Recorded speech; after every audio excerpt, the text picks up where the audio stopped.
Now. On 105.9 FM and streaming worldwide on the WMAL app. O'Connor and Company. 6:07 now on this Tuesday morning in your nation's capital. Thanks for tuning in. 7:35, Adam Credo, Free Beacon, latest scandals out of the Middle East and the Biden administration.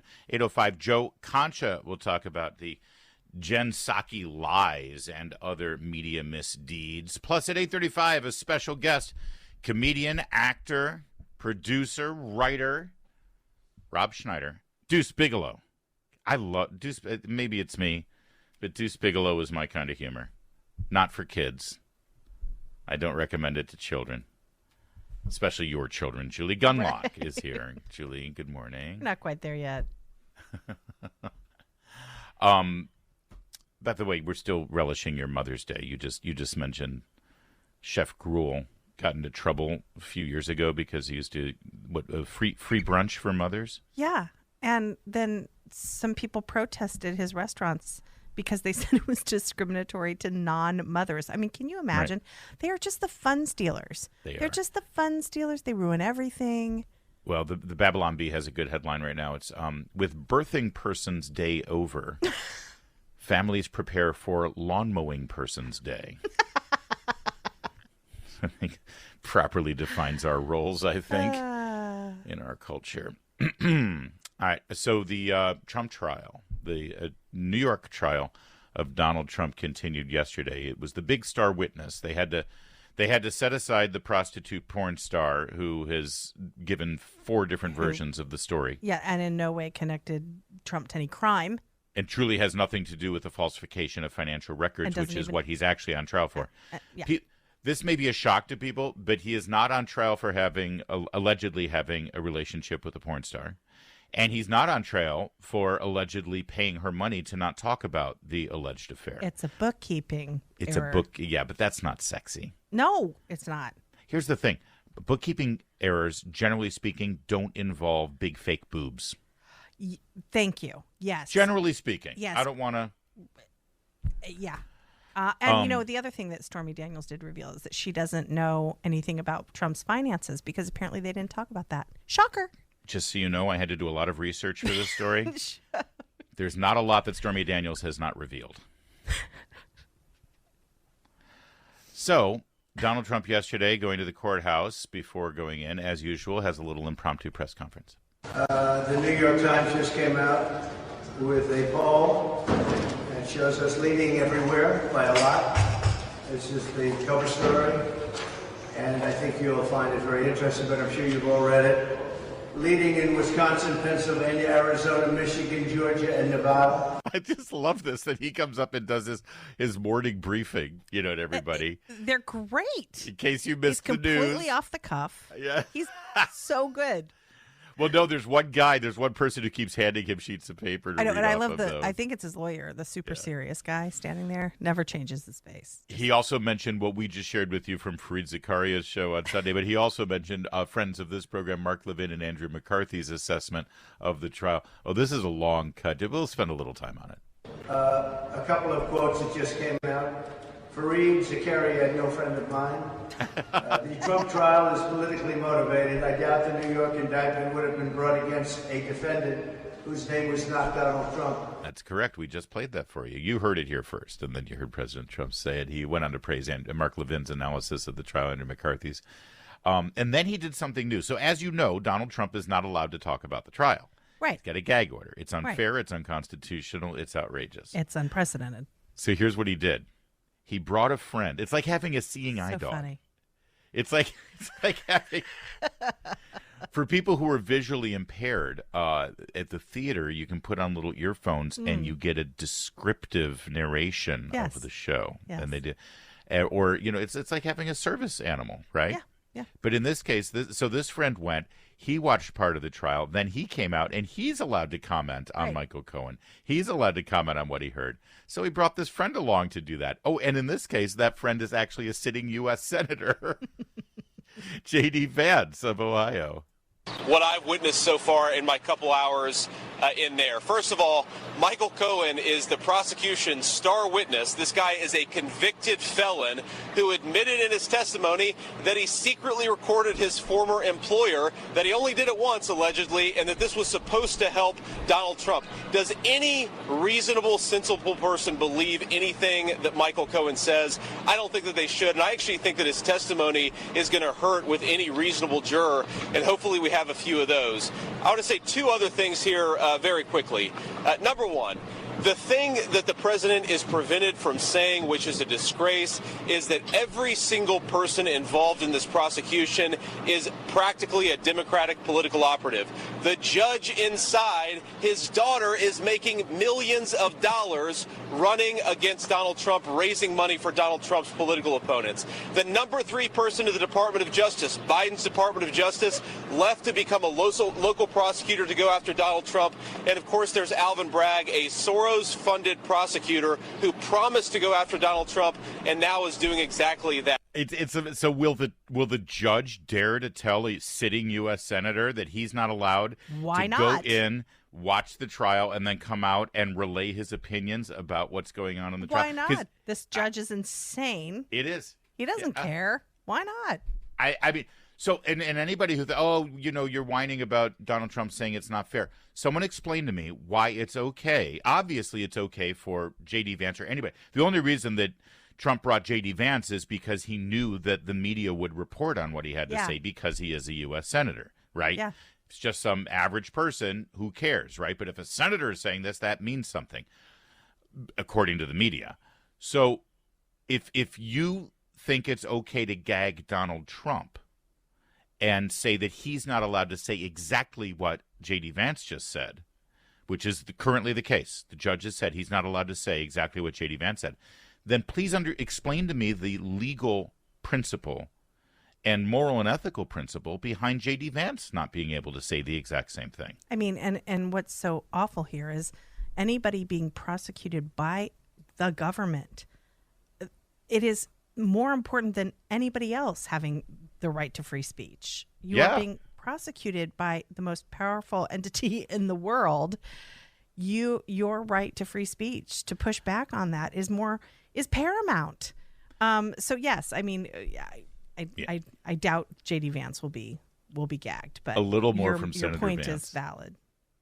Now, look, whether you love Donald Trump, whether you like Donald Trump, or whether you're a Democrat or don't care about politics, what's going on inside that courtroom is a threat to American democracy, ladies and gentlemen. We cannot have a country where you get to prosecute your political opponents instead of persuading voters. Joe Biden's entire strategy is to try to distract from inflation at home and war overseas with this sham trial. I just want to live in a reasonable country where we try to persuade voters in our politics. We don't try to throw our political opponents in jail. So this is a disgrace, and I wanted to be here to show some support for my friend. That's pretty amazing. So the actual crux of the testimony yesterday from Michael Cohen, and as you heard from Joe DeGenova yesterday, the actual accounting, the financial record and the accounting for that financial record was done after the election. So to suggest that falsifying the financial record was to affect the election makes no sense. It's I mean, that's the defense's, the defense rests after that. Michael Cohen told the jurors that he was upset that Stormy Daniels was shopping a story into, well, that makes sense that he'd be upset if he doesn't think it was true or if he says it wasn't true. Cohen said that that in September he secretly recorded Trump on his iPhone weeks before the general election, having to do with a payment to the National Enquirer publisher.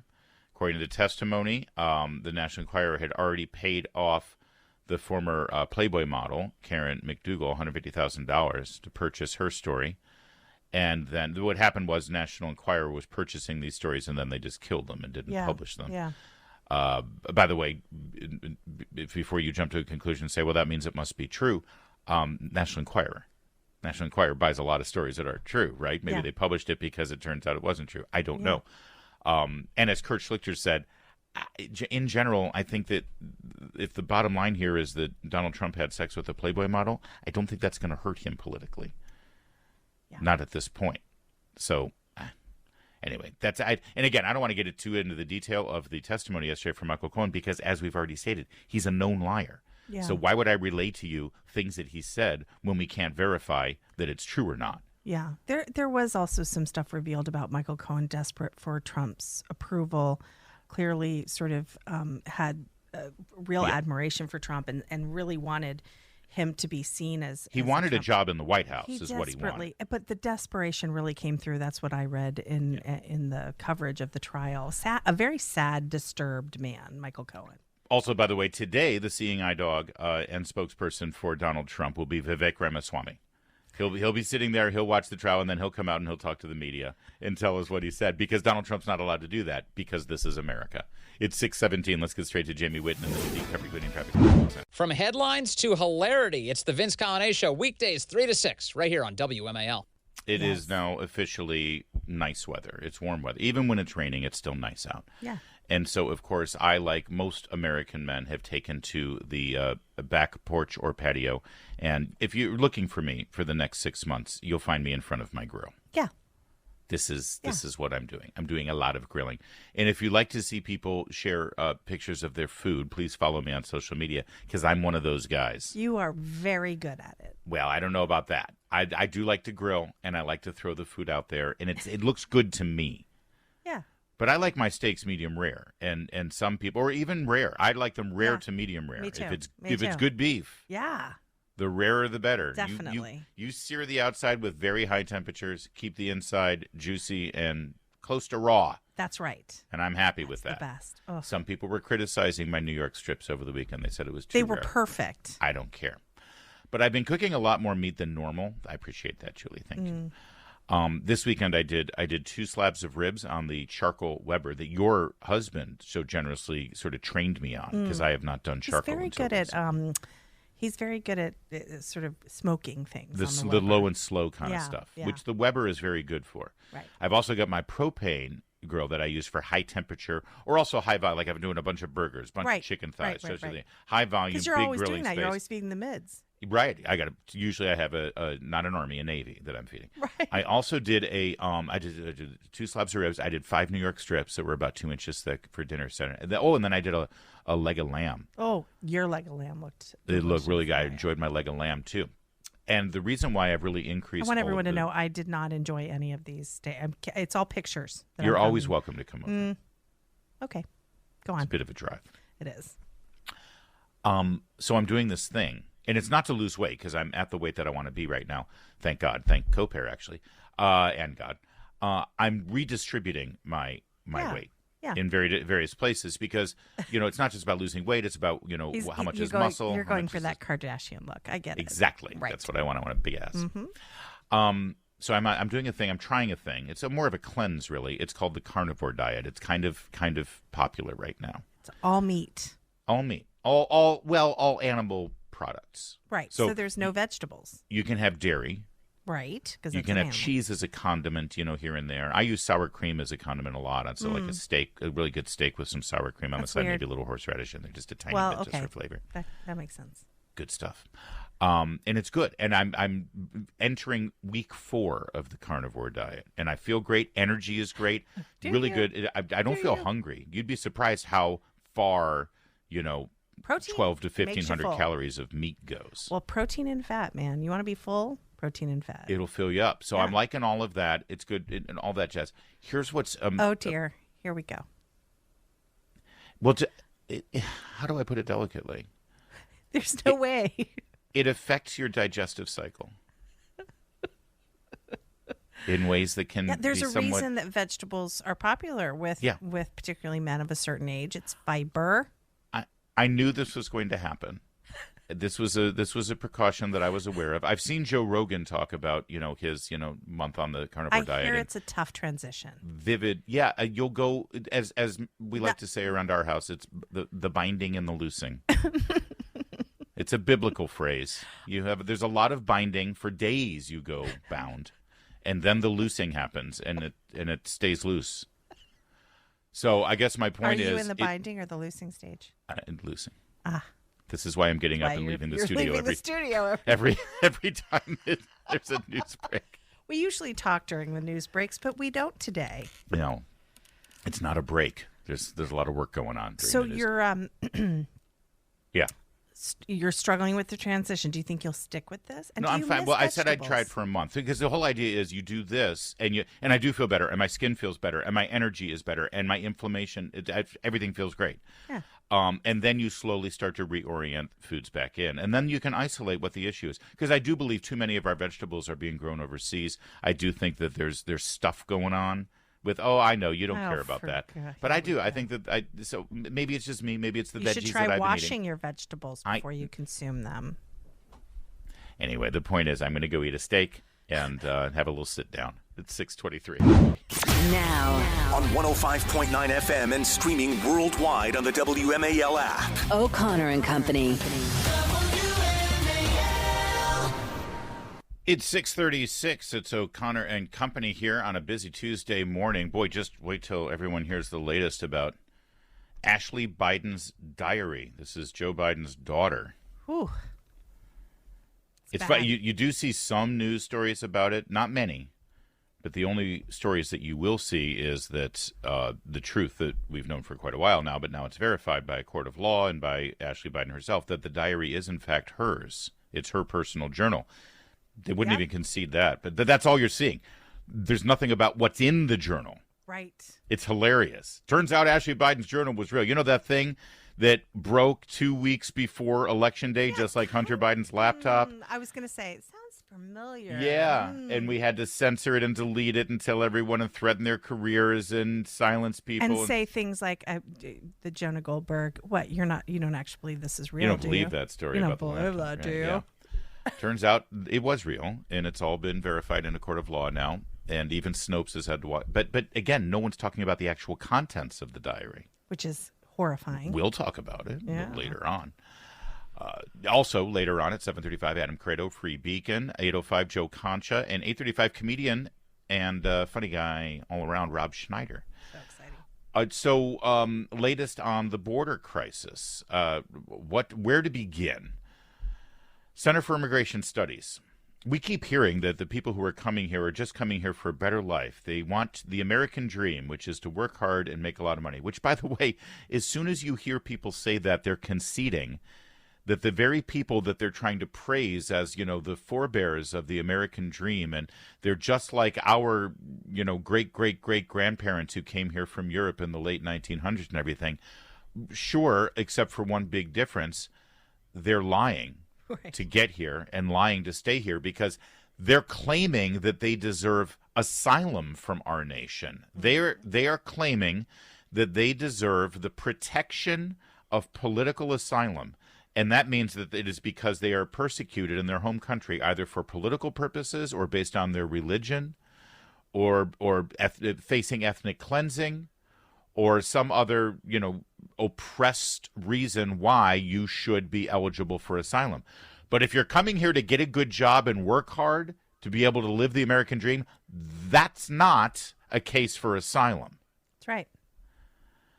So they'll tell you that, though. So at the same time, like Tim Kaine says this, Tim Kaine should just look at it. When we see what's happening at the border, we should think about workforce. Okay, so you're admitting they're lying and they're gaming the system. And they're exploiting our good charity by violating the law on a daily basis. Okay, but that said, according to a study by Center for Immigration Studies, the lie that they're coming here to work hard and make money is also a lie. Yep. Of the new entries into our country, the illegal aliens who have come here, only 46% of them are working. Less than half of the people who are coming into this country are actually taking advantage of the more than generous opportunities we've given them to stay here temporarily, so-called, and work. So what are they doing? They're just living off of us. That's right. If they're not working, how are they eating? How are they keeping a roof over their head? How are they getting their kids clothed? They're living off of us. Yeah, and we've seen that some of these city officials are willing to empty out rec centers and empty out hotels and empty out homeless shelters in order to house these people, which leaves, the kids playing soccer, the vets, the elderly, the people who rely on those social services, just out of luck because it's being taken over, been overrun by these illegal aliens coming over the border. It's an absolute tragedy. And then you're gaslit. These people who have lost all these services are gaslit and said, well, you don't care about these people. They're just looking for a better life. You're racist, you're xenophobic, you're selfish. No, actually, we're incredibly generous. We're more generous than any other country on the planet. And you'll also, the other thing that they'll say is, well, we agree that the immigration system is broken. Actually, you broke it. You broke it. It's like when you're a kid, you walk in and you see something that he was playing with something on your little curio table, or some cherished possession that is then broken on the floor, and your kid looks up and say, it's broken. Somebody broke it. We know who broke it. Yeah, I love Fareed Zakaria, talking to Margaret Hoover, saying, look, it's broken. It's look, we got to fix this. That's right. Who broke it? You broke it. You broke it by exploiting it. Now, and you can look at the study yourself. By the way, well, that's a slanted study. They're using bad data. They're using U.S. Census Bureau data. This is from the U.S. Census Bureau, calculating new arrivals, people who have arrived over the past 2 years, where only 46% are actually employed. Our economy does not need these people. And we're told that all the time. Well, who's going to pick the fruit? And by the way, they're hardly coming here to pick fruit. They're taking jobs as computer programmers when they do take jobs. Larry, and I don't want to. But only 46% of them are taking jobs. I don't want to go off on a tangent, but my son, who is a teenager now, has had a real hard time finding a summer job. In fact, he can't find a summer job, and you know what? I think I know why. Yeah. They're just not hiring teenagers because there's a lot of full-grown adults who are able to take these jobs. Well, and so many of them that, and that's because, by the way, a lot of those take less. Yeah, those. So it's a complete and total mess. And by the way, I rhetorically asked, okay, if they're not working, what else are they doing? And I said, living off of us. Oh, there's something else they're doing. They're breaking the law, not just our immigration laws. I mean, laws against things like murder. Yeah. You heard that story out of Massachusetts where there was a house party over the weekend. Where a 16-year-old was killed. It turns out that, according to federal sources, Bill Malugin, Fox News reporting this, suspects arrested in connection to that shooting, all of them are Brazilian nationals in the country illegally. ICE had placed a detainer request on them out of Boston. Yeah, and so what's so often what you see, Larry, in these videos of them getting off buses, no women and children, right? All military-aged men. That's right. It's 6:44. A reminder to all Marylanders, or should I say fellow Marylanders, today's primary day. Now, this means a couple of things for you. First of all, it means no more political ads for a while. I don't know if you've been watching local television or not recently, but it's like, you're watching the local news on Fox 5 or Channel 7 or whatever, and it's time, and it's not the entire commercial break is political ads. And it's just the primaries. Just wait. It also means our marathon session of interviewing a ton of primary candidates in Maryland has now come to an end. After today, we will know who the nominees are, and then we'll begin getting to know the nominees even better for the general election. I guess that's pretty much. And you need to vote if you're a Marylander. Sure. Well, let's not leave that out. Right. It's time to vote today. Now, of course, we've got a crowded field in Maryland 6. That's the congressional race that we've been focusing on quite a bit. And I couldn't tell you. I don't think it's been polled. I don't think anyone's polled it. I haven't found a poll on it. I'm not sure who's going to get the Republican nomination. Yeah. The odds are that Mrs. Delaney, John Delaney's wife, is going to get the Democrat nomination. I don't think that's baked in the cake necessarily. If she does, that means that she's going to spend a lot of their money. And it means the Republicans, if they want to win Maryland 6, is going to have to spend a lot of money. It appears, based on the last poll out of the Republican primary, it appears Larry Hogan has a handy lead over his closest rival, Robin Ficker. The last poll, Emerson College, last week showed Hogan at 56 and Ficker at 18. The very interesting race happens to be on the Democrat side. Yes. Where, according to the last two polls, it is like a dead heat between David Trone and Angela Alsobrooks, the executive of Prince George's County. Alsobrooks has a slew of endorsements. Some things have become clear here. Despite all of the millions of dollars that David Trone is pumping into the Senate race, he can't buy friendship because Democrats, it appears, really don't like this guy. Yeah. They just will not endorse him. They're endorsing also Brooks. The money that he has pumped into this thing, and he might not win the nomination. Yeah. I'm torn because I kind of want. I mean, listen, he's got a racial slur under his belt now, right? That he's said. That he said he's got his anger management stuff where he, erupted into a blind rage at a local reporter for reading back his tweet. So he's a mess. Yeah. And how do all the Democrats who have endorsed also Brooks then say, well, now we endorse Trone? Really? Well, they do it all the time. Remember? That's our VP. That's true. That's true. They don't find it that difficult to switch I sides. feel like Trone is the more vulnerable of the candidates. True. Also, the Ms. Also Brooks, though, has a terrible record if you look at Prince George's County. I mean, what she's going to do for the rest of Maryland, what she's done for PG. I mean, it's the lesser of two evils, Trone and Alsobrook. They're both awful. There has been polling for Hogan versus both Trone and also Brooks, and it's mixed. Up until last week, all of the polls showed Hogan with a healthy lead. But this one outlier, well, it's an outlier just because there's only been 4 polls done, and all of them show Hogan winning from anywhere between 1 point and 12 points. But the Hill-Emerson poll, both of them, from last week show Trone and also Brooks beating Hogan by 10 points. Now, the only difference here is that the one showing Trone and also Brooks winning, that's a poll of registered voters versus a poll of likely voters. If they screen them and find out if they're likely voters, then they tend to want to vote for Hogan. But listen, anything can happen 6 months in, and we got to see who gets the nominations. But there it is. Go out and vote. And tomorrow we'll have the results and probably some of the winners on the show tomorrow.